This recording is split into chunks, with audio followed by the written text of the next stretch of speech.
Some of you may know that Beth Tikvah has a connection with Professor Fackenheim, and that he spoke here many years ago.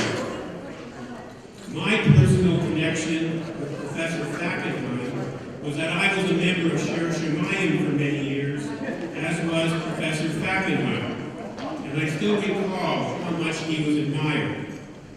My other connection to Professor Fackenheim is that my wife Leah was a philosophy major as an undergraduate at the University of Toronto, and Professor Fackenheim was by far the professor she admired the most.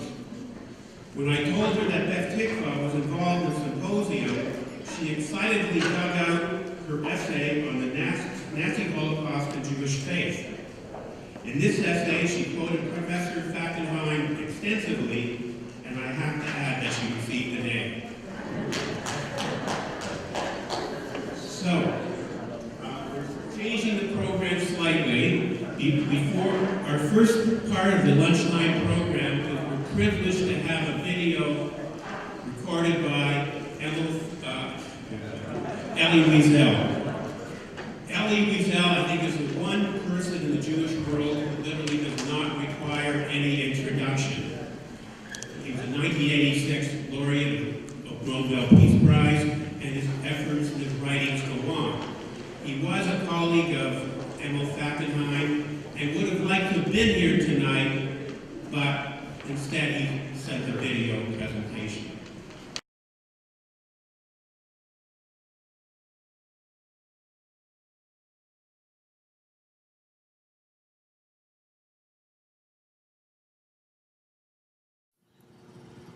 I have the feeling I've known Emil Fackenheim all my life.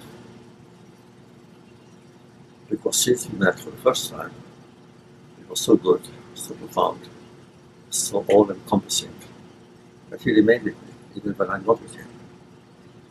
Emil, intellectually, is one of the very great Jewish thinkers of the last 30, 40 years.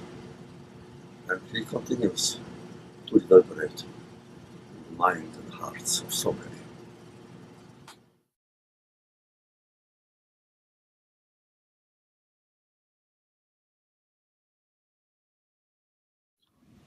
You have heard so many things about you, said and offered by so many people who like you, who love you, who respect you, who admire you. What else can we say about you? That you are a good teacher, we know, a good writer, a good philosopher, a good thinker, a good Jew, surely. But you are very special, you are unique, as all, let's say, great minds are. You are unique in your approach to philosophy, Jewish thinking, Jewish religion. Somehow they bring everything together and you speak about it. And that harmony, which is so beautiful in Jewish life, in life in general, when it exists, that harmony is what characterizes your quest in Judaism.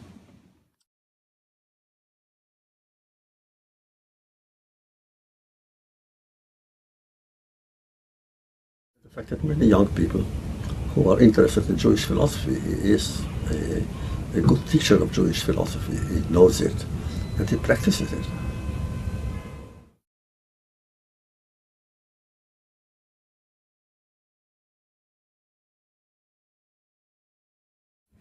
That there is much to be learned, much to learn, much to remember.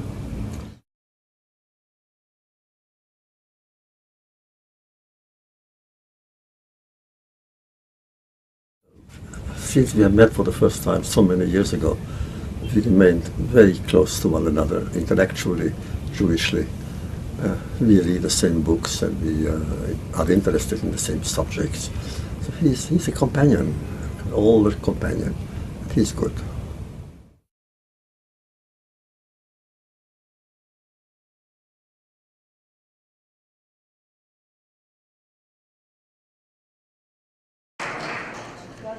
Joseph Fackenheim is the son of Emil Fackenheim. He was born in Toronto and moved to Israel with his family when he was 3. Joseph was always a performer, first appearing on stage at the age of 15 and continuing to be active in the theater throughout his military service. It was during his second year of acting studies at the Sun Nativ Acting Studio in Jerusalem that his father, Professor Emil Fackenheim, passed away. So he never got to know Joseph as a fully formed professional actor. Following several years of activity on the Israeli stage and screen, Joseph went on to attain a master's degree in classical acting at the Central School of Speech and Drama in London. He then began a fruitful collaboration with Aspaklaria, Jewish Repertory Theater in Jerusalem, which is Israel's only repertory theater company dedicated wholly to Jewish themes and culture. Now, after 6 years with the theater, Joseph has returned to Toronto to found the North American branch. He sees in this endeavor a fitting tribute to his father's legacy, as by blazing new trails between Judaism and theater, Joseph hopes to fulfill the understanding of his father's 614th commandment, not to hand Hitler posthumous victories. By creating new Jewish culture and bringing it to the heart of the community, Joseph hopes to generate interest and affinity with Jewish heritage and culture. Joseph.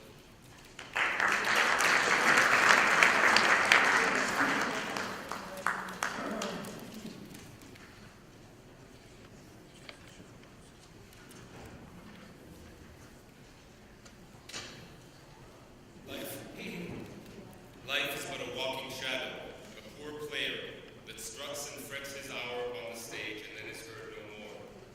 'Tis a tale told by an idiot, full of sound and fury, signifying nothing. That was my father's favorite line of Shakespeare, and he would quote it often. However, he wouldn't quote it as the bard intended, as a statement of despair, of futility, which Macbeth speaks after hearing of his lady's demise. No, rather, he would quote it whenever he heard someone he disagreed with speaking. It is a tale told by an idiot full of sound and fury, signifying nothing. He would say it with a laugh. He took one of Shakespeare's darkest lines in one of his darkest plays and repurposed it for humor, for joy. That was my father. I am at a loss. There is so much that I could say to thank everyone involved in this conference, with continuing my father's legacy that words cannot express. I know he would be very happy to know that you are all keeping the flame alive. I too am doing my best to do so. I'm in the process of starting up a new Jewish theater company and theater school here in Toronto with the aim of touring throughout North America. I took up acting at the age of 15, and I know that my parents would have preferred that I go into a more stable profession. They were, after all, Jewish. However, there have been those that remark that my profession is close to that of my father.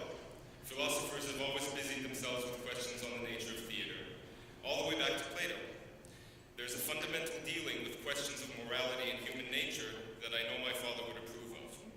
There are also no easy answers. Easy answers lead to boring work. The interest lies in complexity.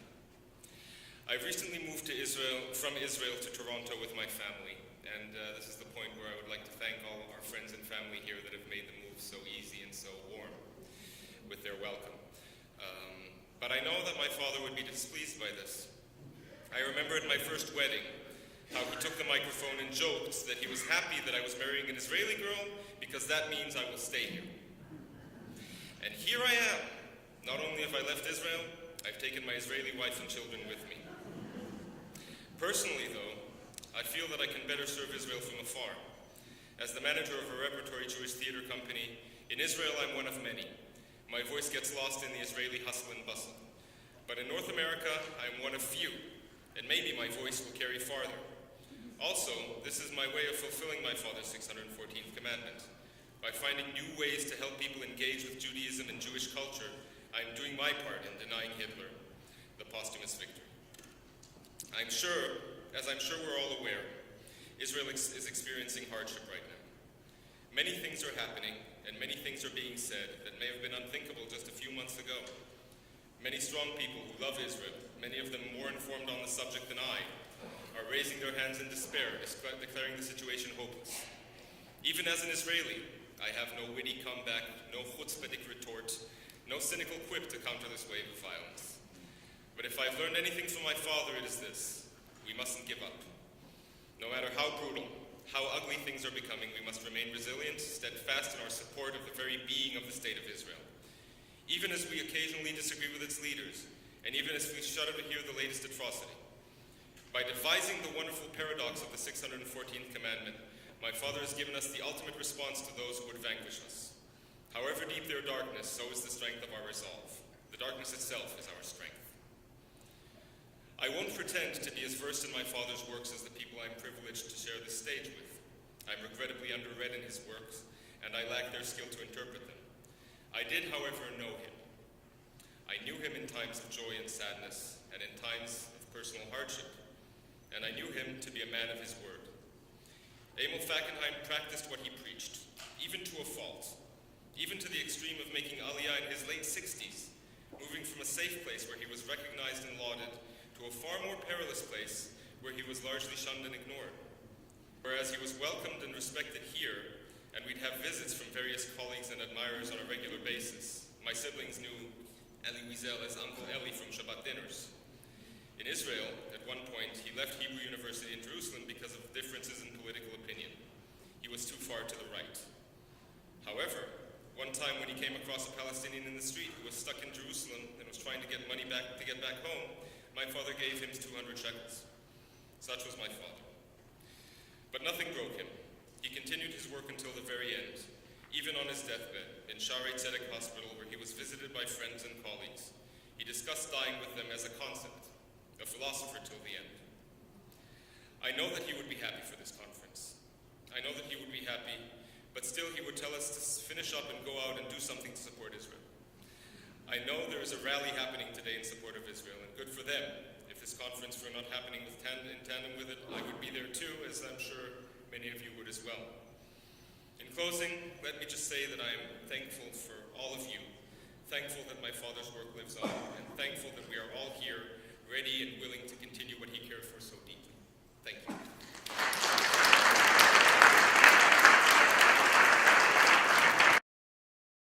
That Socrates would have been the one to wonder.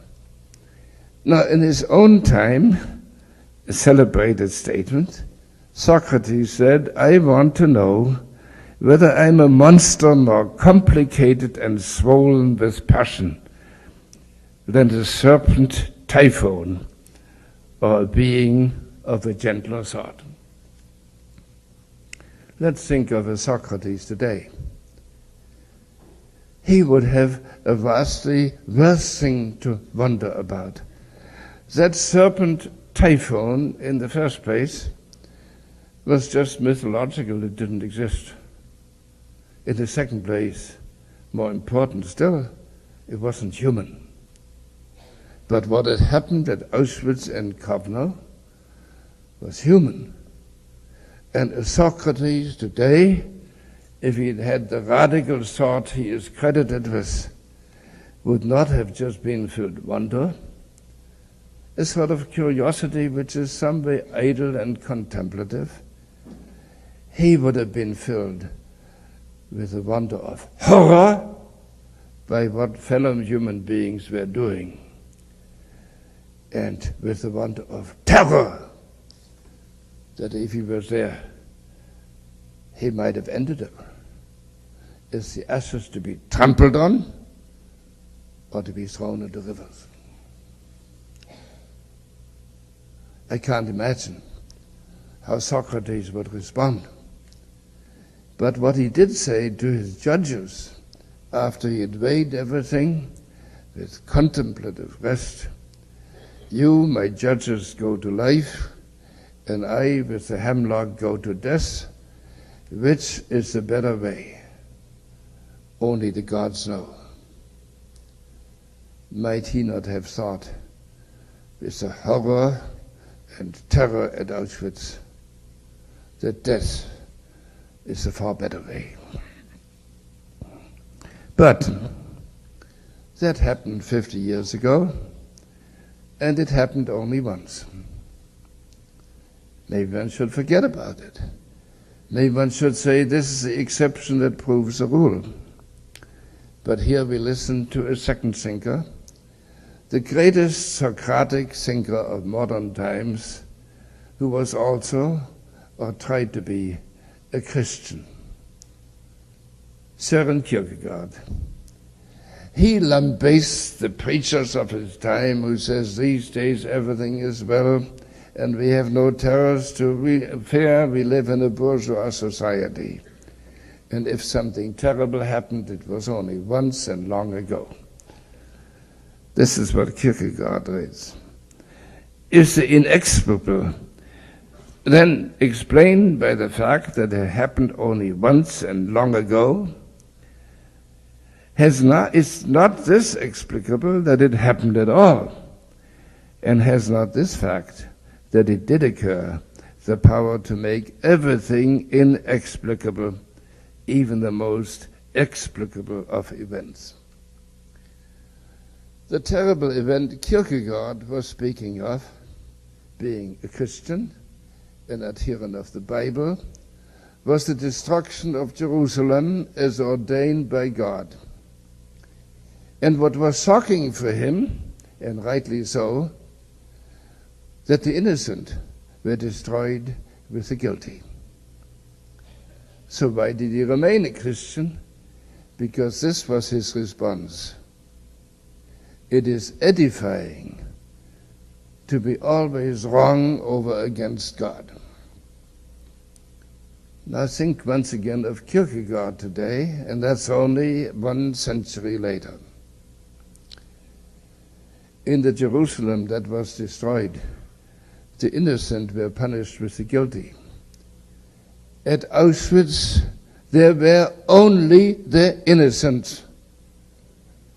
For Jews at least were there because of their birth, and birth, even if it is Jewish, is innocent. And then Kierkegaard might have listened to what happened before they were turned into ashes to their most characteristic victims, the so-called Muselmänner, the skin and bones individuals, of whom he writes that they are non-men who march in labor in silence, the divine spark dead within them, already too empty really to suffer. And now comes the terrible sentence, the like of which I think has never been heard or reason to be heard in the history of thought. One hesitates to call them living. One hesitates to call their death death. We, of course, nowadays have much evidence of people terminally ill and the discussions that arise about them. But the Holocaust was the only system that had no higher aim than to reduce human beings to Muselmänner, the skin and bone people whose spark, divine spark, was dead, and of whom as faithful a witness as Primo Levi has to say, as perhaps only he could say it, one hesitates to call them living. One hesitates to call their death death. And could a Kierkegaard, the most honest of Christian thinkers of modern times, have reacted to this, that it is edifying to be always wrong over against God? And now I come to the third, and for me as a Jewish thinker, climactic example. Climactic example of how the Holocaust continues to be a threat to thought. Franz Rosenzweig, of whom you've heard much, and rightly so, and will hear more, had before World War I already exhausted the depths of secular culture and found it wanting, to whom that terrible World War I cannot have been a surprise. Being deeply attracted to Christianity, He, however, took the most decisive step of his life when he recovered his Judaism and explained its meaning. Just 8 years ago, I was in the German city of Kassel, where they celebrated his 100th anniversary. And all over the German town, at least the university part of it, was a picture of Rosenzweig with those crucial words, Ich bleibe also Jude. I shall therefore remain a Jew. Having discovered that after all there is a divine love that secularism has rejected, and that, to quote him, a higher content enters into a human vessel unworthy of it, he had then, during and after the World War, written what I consider the greatest Jewish philosophical work of modern times. It affirmed that love is as strong as death. It found a crucial witness to this truth in the Jewish people that despite its small numbers, he called an eternal people, and climactically, he answered the question which we so often ask, what is the purpose of this people in its highest expression, the Yom Kippur festival? This is what Rosenzweig writes about the Yom Kippur. Death meant to mow down all life lest it live on to eternal life. He had presumed that no other end could be reached except through dying. But the eternal people is held up to him as a triumphant proof that the end can be reached also by living. With that, the skies of the grim reaper breaks. I would say never before, at least in modern times, had a thinker found so much profound and positive meaning in Jewish existence than Rosenzweig in the Yom Kippur. When a Jew prays upon Yom Kippur, he is a witness to mankind as to the victory of love over hate,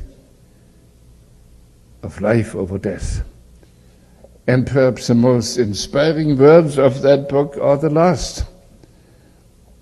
Philosophers always, after having written a book, write another book. Or after having read a book, they read another book. Rosenzweig's last words is, where do we go from here? And he said, into life. But alas, only 20 years later, the Jewish people went to death. Those of you who observe Yom Kippur remember those awesome words that God will decide who the year to come will go to life and who to death. In Auschwitz, it was Dr. Mengele who decided what Jews go to life and what to death. And barely 30 years after Rosenzweig could still venture to say that the Jewish people, though small and perhaps getting even smaller, will survive forever, a doctrine was pronounced that the only way to make the world safe is to make it Judenrein, which is the fundamental difference of the Holocaust from every other genocide. Every other genocide leaves survivors. This genocide was meant to leave not a single Jew alive. And is illustrated by what they do with their sacks. Not even their ashes may remain. This is what we have.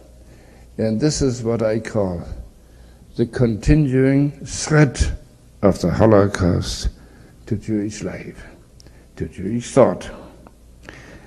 But this is 50 years later.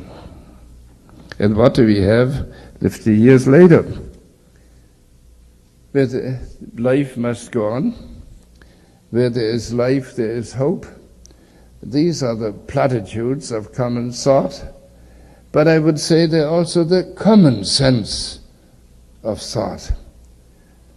And all you have to do is to take that word, where there is life, there is hope, seriously, is to think of children. Let me think of Jewish children. And not just of Jewish children, of their families as well.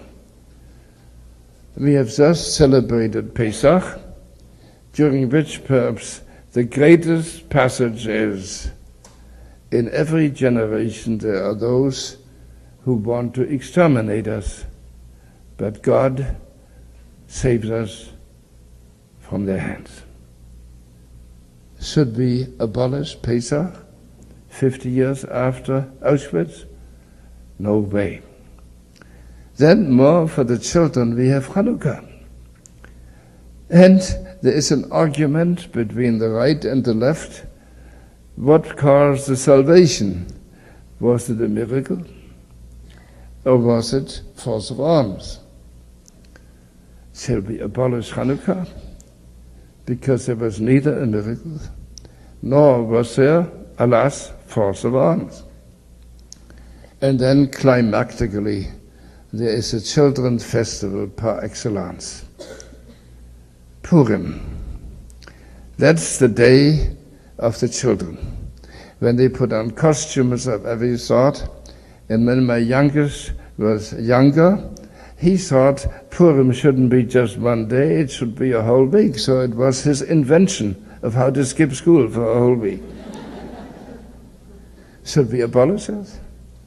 I don't like him skipping school, but I must say I delighted at him taking Purim so seriously. Shall we abandon it? No way. And let's not just think of Jews alone. Go back to Kierkegaard. The man lambasted the preachers. Here they tell you this disaster of Jerusalem was long ago. We have a wonderful time.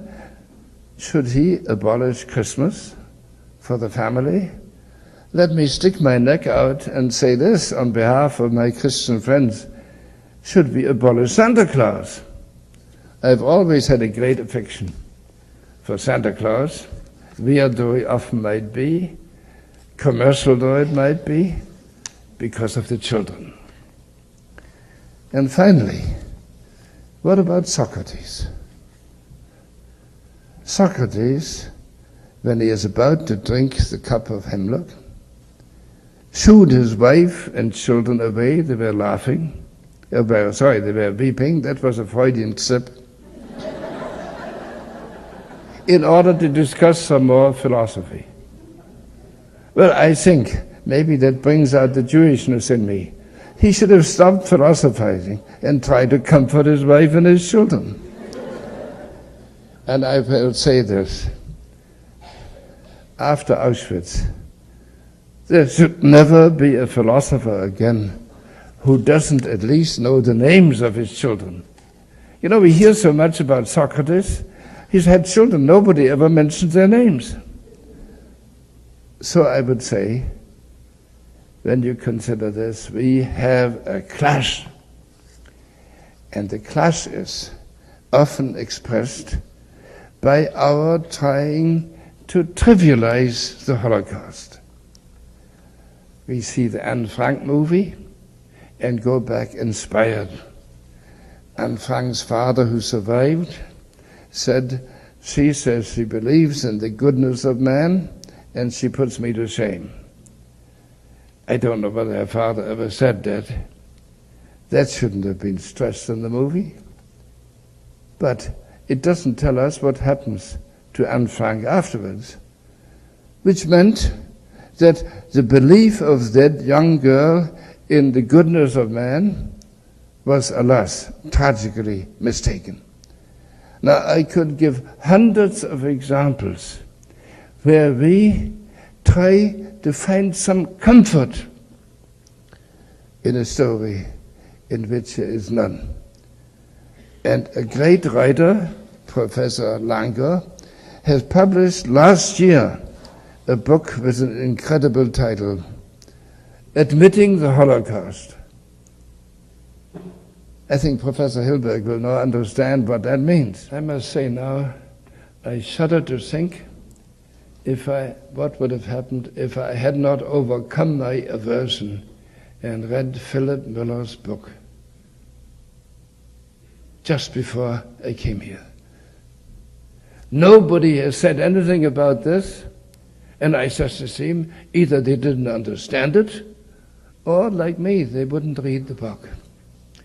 Miller reports of how one day 2,000 people were in the undressing room. They knew everything, what was going to happen.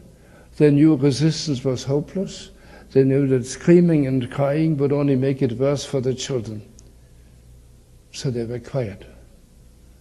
Then suddenly a man started praying the Yom Kippur confession of sins.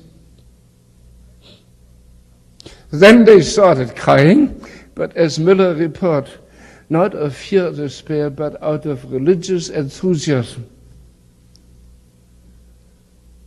And when they were finished, they did something nobody Jewish should ever do. They said Kaddish for themselves. Has anybody ever thought about Kaddish? A unique Jewish institution, and quite regardless what it said, it means what Rosenzweig tried to say.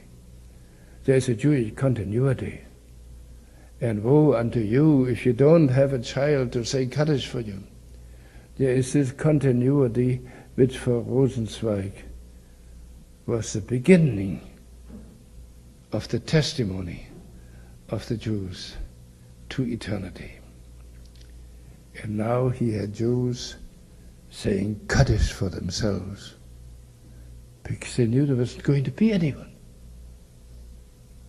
Now I think of that Kaddish and of that Yom Kippur, and I think I understand a little bit what my friend was trying to tell me about the holiness of the 6 million. Could be no better witness than Philip Miller. He's the only one who was there and lived to tell the tale. He doesn't even know much Judaism. He mixes something up. But the question and the facts are clear enough. I think there is a task for future Jewish thought, because Jewish thought has only begun. We have to integrate the Yom Kippur in that undressing room into our own Yom Kippur. For only then will the resurrected hope of the Jewish people be adequate to what happened and not be too cheap. That Jewish hope in Jerusalem now is very fragmentary, but not cheap. We experienced a little while ago when the suicide bus bombers bombed us in Jerusalem. The tale I've been forced to tell you begins with those ashes trampled on, thrown into rivers, baked into earth. Well, what is the present statue of it that proves that the Jewish resurrected hope, however fragmentary, is real? When the bus bombs had thrown parts of Jewish bodies onto verandas, onto trees, and so on, volunteers climbed on ladders to collect those bodies. Flesh here, a hand there, a head there. And the rabbi who commented on that said, it is a holy task. It is a gruesome task, but it is a mitzvah to do it. And God gives us the strength. Thank you.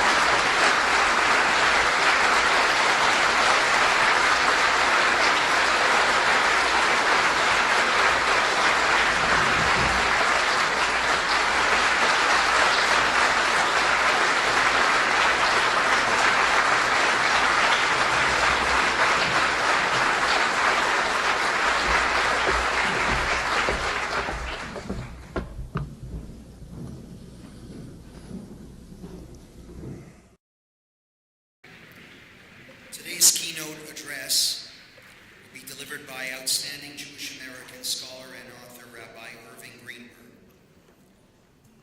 Rabbi Irving Greenberg, or Yitz as he is universally known, is an influential theologian and an activist who has been a seminal thinker on the Holocaust as a turning point in Jewish and Western culture, and on the state of Israel as the Jewish assumption of power and the beginning of a new era in Jewish history. He has written extensively on the ethics of Jewish power. He served as chairman of the United States Holocaust Memorial Council from 2000 to 2002. He is currently writing a comprehensive theology of Judaism as the religion of Tikkun Olam, seeking to perfect the world. Rabbi Greenberg stepped down as president of Jewish Life Network, Steinhardt Foundation in July 2007. This capped a storied 50-year career as a leading thinker, activist, and professional in the American Jewish community. In those decades, he served 8 years in the rabbinate, 20 years in academia, 13 years at Yeshiva University, 23 years as a founding president of the Jewish educational organization CLAL, and 10 years as founding president of a new entrepreneurial philanthropic foundation, the Jewish Life Network Steinhardt Foundation. In the 1960s, in the rabbinate, he built a nationally leading modern Orthodox synagogue in Riverdale, New York, created SAR Academy, a leading day school with focus on individual development and values integration, was a spiritual guide to Yavne for Orthodox Jewish student activism on campus, and was one of the founders of the student struggle for Soviet Jewry, the trailblazer in the American Soviet Jewry movement. Rabbi Greenberg became an influential figure in the Jewish-Christian dialogue, which led to the revision of Christian teachings on Judaism. In joining the dialogue, he went against the Orthodox establishment and beyond the views of his teacher and spiritual mentor, Rabbi Joseph Soloveitchik, Zitron. In the 1970s, Rabbi Greenberg was founding chairman of the Department of Jewish Studies of City College and was one of the founders of the Association for Jewish Studies, the professional organization for academic Jewish studies. Starting in the 60s, already he was a pioneer in Holocaust education. As executive director of the President's Commission on the Holocaust in 79 and 80, which conceived and later supervised the creation of the United States Holocaust Memorial Museum in Washington. From 1974 to 1997, he served as founding president of CLAL, the National Jewish Center for Learning and Leadership, which played a leading role in shifting the agenda of Jewish federations toward priority for Jewish education and identity. CLAL pioneered pluralistic Jewish education for lay leadership and interdenominational religious dialogue and study for rabbis. In the 1990s and 2000s, together with Michael Steinhardt and his late son J.J. Greenberg, he worked on developing the new entrepreneurial philanthropy for Jewish renewal. Among the projects they initiated were Makor, outreach to Jews in their 20s and 30s through cutting-edge music, arts, and culture. The Partnership for Excellence in Jewish Education to spread and improve day school education, and Birthright Israel, the universal gift of an education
I'm speaking personally, as my apology before I say my words, I will add one more comment too, which is the only thing about this conference that troubled me, it's not politically correct to say it, is that I'm a little shocked that the University of Toronto is not an official sponsor of the conference.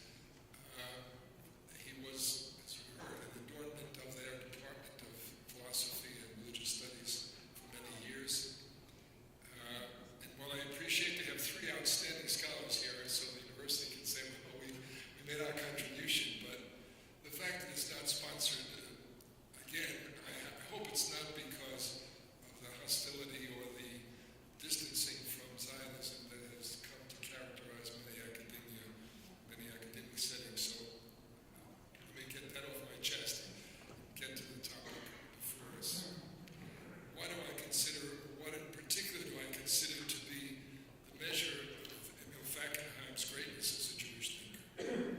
I start by pointing out that up until the 1960s, he was an important academic philosopher.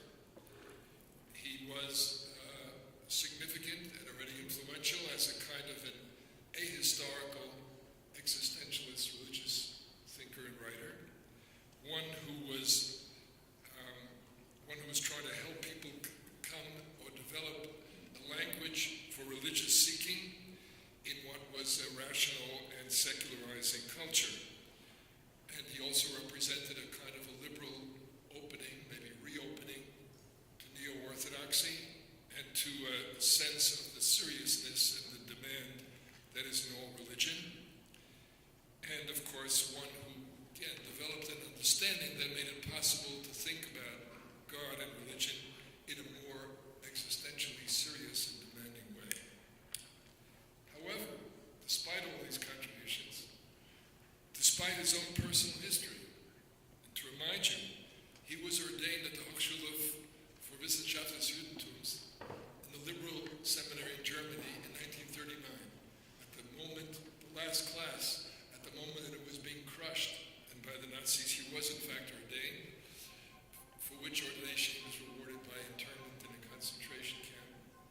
And then when by miracle, or whatever you want to call it, he was allowed to leave Germany and escape, came to England, where he was interned as an enemy alien, as a threat, because they were afraid of the Nazis they were smuggling. And in fact, when he came to Canada, they did it all over again. I mean, looking back at the Holocaust, part of the irrationality and beyond absurdity, again, in Canada, he was, as other Jews, was interned as an enemy alien and as a potential threat.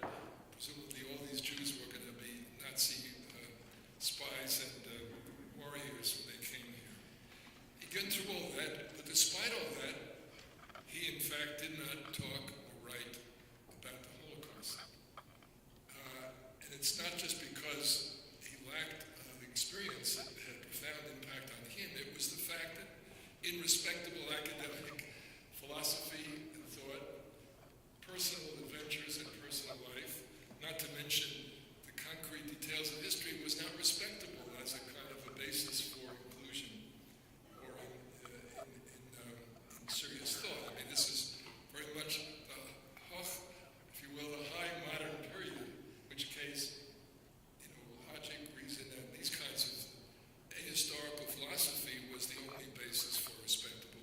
Again, to give you the obvious example, the other greatest Jewish thinker of that period, looking back, Abraham Heschel, also a survivor, also a refugee, never wrote about the Holocaust, either for the same reason, never talked about it, because it simply was not considered to be religiously relevant or even respectable.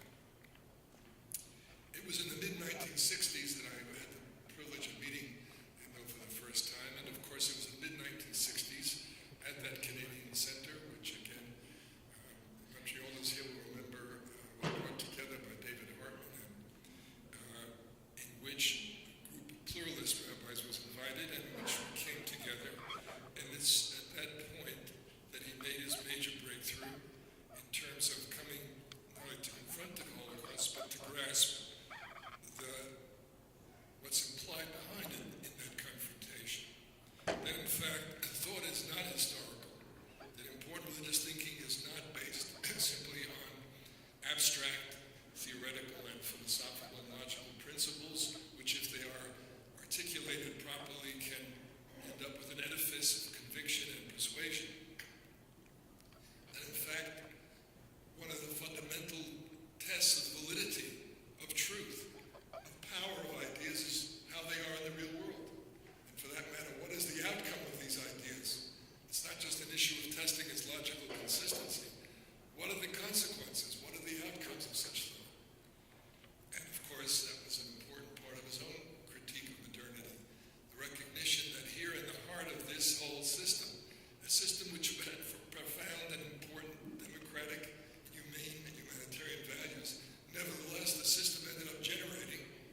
death is a veil that between us and God, as long as there is death, there is a veil.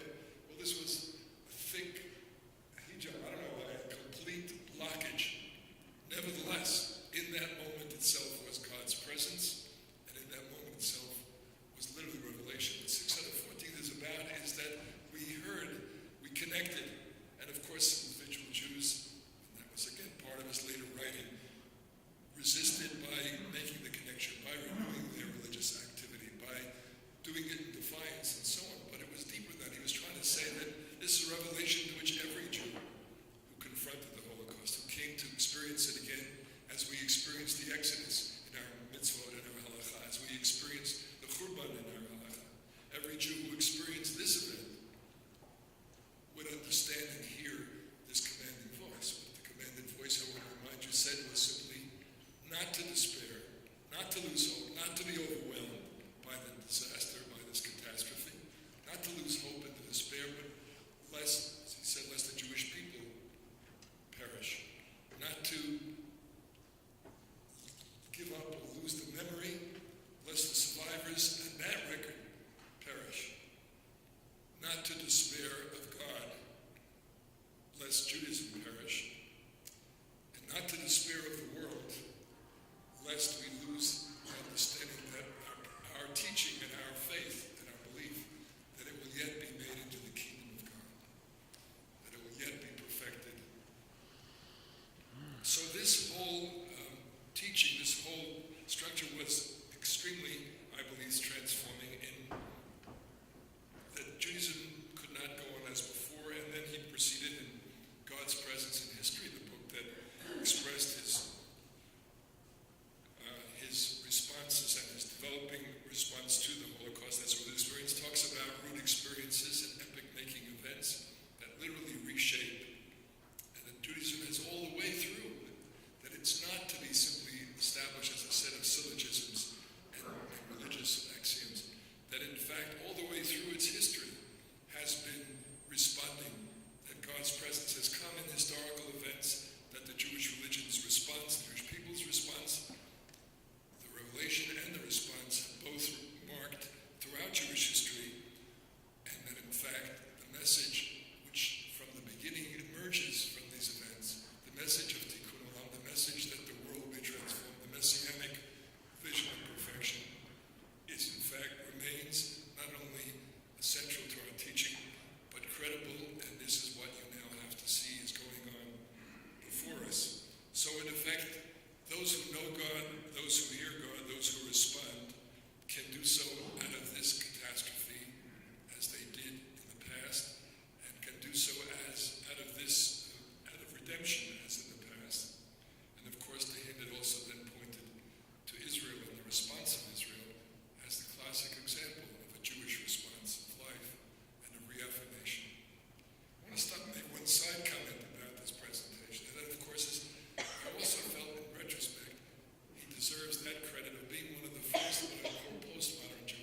retest. Even the good things need to be retested and judged by their adequacy to incorporate the deal with. I'll give you the example of Rosenzweig, again, one of the great Jewish thinkers of the 20th century, and whom, as you heard from him, will deeply appreciate it.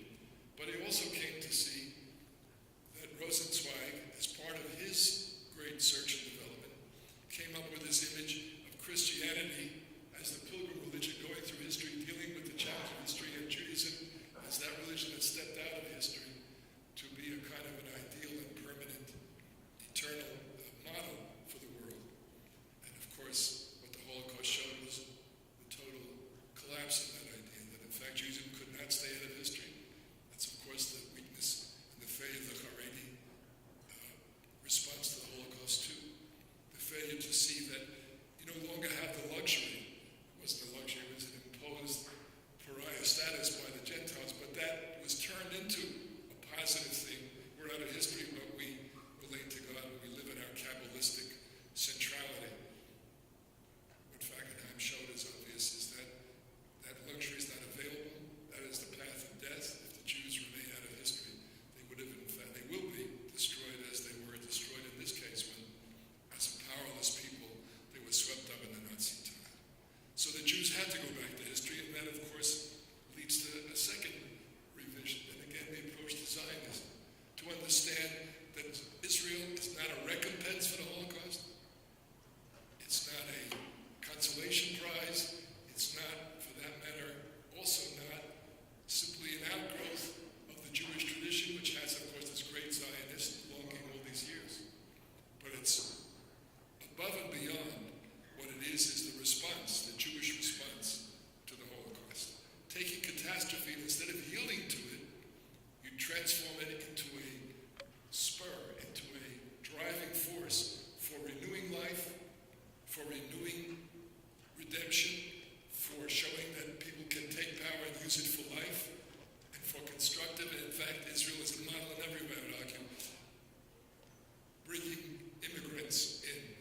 But look at all the world issues the world is messing up. How do you deal with immigrants? How do you deal with creating a just society? How do you bring people from the pre-modern into modern without losing their values? And all of these issues, the Jewish people resuming power and creating Israel becomes a model of applying our best values, again, in a flawed, only human, weak, make mistakes, we make misjudgments. That's part of being back in history. But those flaws make us the worst form of performance except for all the others, meaning that what it dramatizes is, of course, that Israel is, in fact, this literally role model, or if you will, light unto the nations. The last example I would give of that, the reapproach to Christianity. Of course, part of that Zionism was its critique of secular Zionism, making the obvious point you heard in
commanding voice, the fact that there was still great power in the religion to work for redemption. But most important, I think, often overlooked, his brilliance about pointing out that what it shows is, of course, the heroism of the Jewish people. He wrote in an article on his own once, "We're living in the heroic age of the Jewish people." Now, everybody's got a favorite. Fackenheim, the most widely favorite is the 614th commandment. I have a different favorite. This is the one that particularly opened my eyes because it dawned upon me just that point that he's making.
as a refugee, as a survivor, if you will, in this country, at a rather advanced age, he was a bachelor.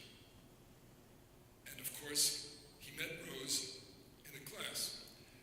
And he told me once he was at the age now when he was very shy. If you knew him personally, very shy, very withdrawn. He had long since given up on the thought he'd ever get married. He was a bachelor. There weren't any Jewish women eligible that he thought he could win or meet in Hamilton, where he was at the university, and he sort of had really given up on it. And I'm sure if Rose had approached him and asked for a date, he would have said no, she was not Jewish. But she came to his class. She was a religious seeker. He was a profound religious teacher, very stimulating, very exciting. And the truth is, through the class, I guess she became teacher's pet. Maybe she understood what she had to do. It was through her religious questioning, her religious search, that they gradually came to establish a relationship and then fall in love. And then he frankly told her, I would not betray confidences here, but it always moved me very deeply.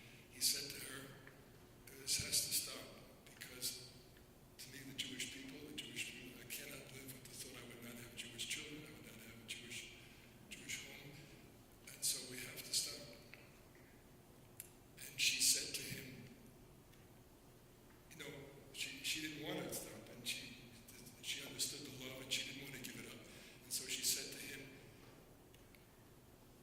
maybe I should convert. And they talked about it a lot. And of course, they both concluded this is part of his integrity and his greatness. She was a devout Christian. She was a deeply religious woman. And he really felt that for her to convert for the sake of the halachic and religious issues in marriage would really be a kind of a spiritual violence. I would say almost like a rape. So he said, we can't do it. And then she said to him, you know what? I will have Jewish children. We'll convert them after they're born. We'll create a Jewish home. We'll send them to a day school. Send them to an Orthodox day school, she said. But we should not break this. And so they married. And again, frankly, if you'd asked me, my children or my friends asked me advice for the future of Jewish religion, the open society, marry a good Christian woman and you'll have a good Jewish home.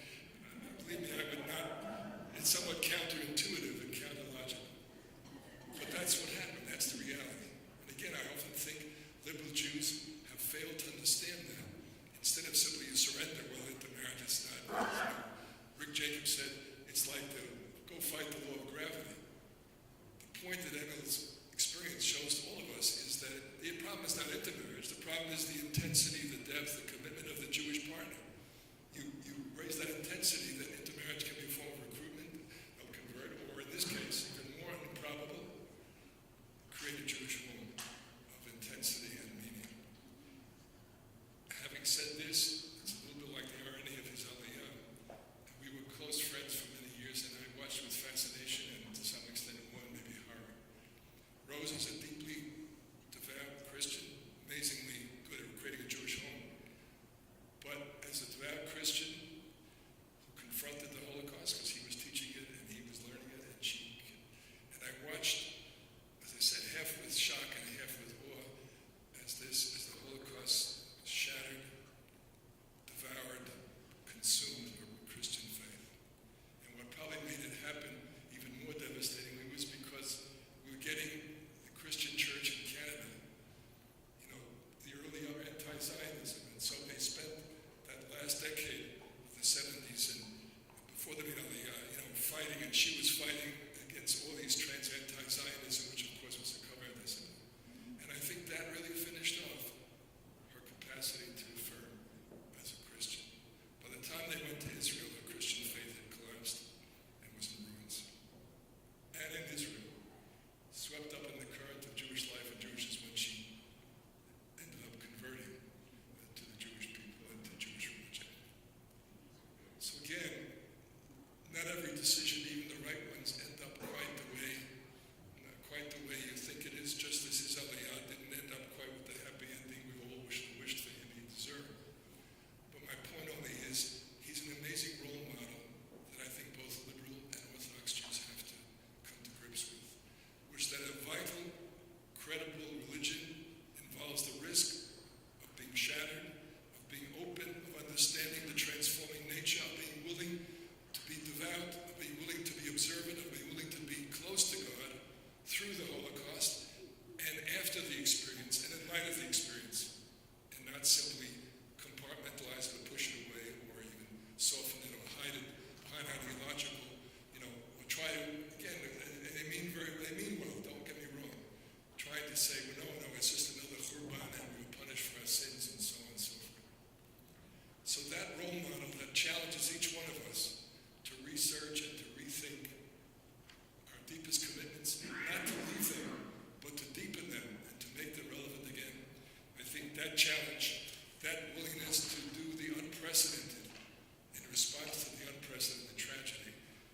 that's his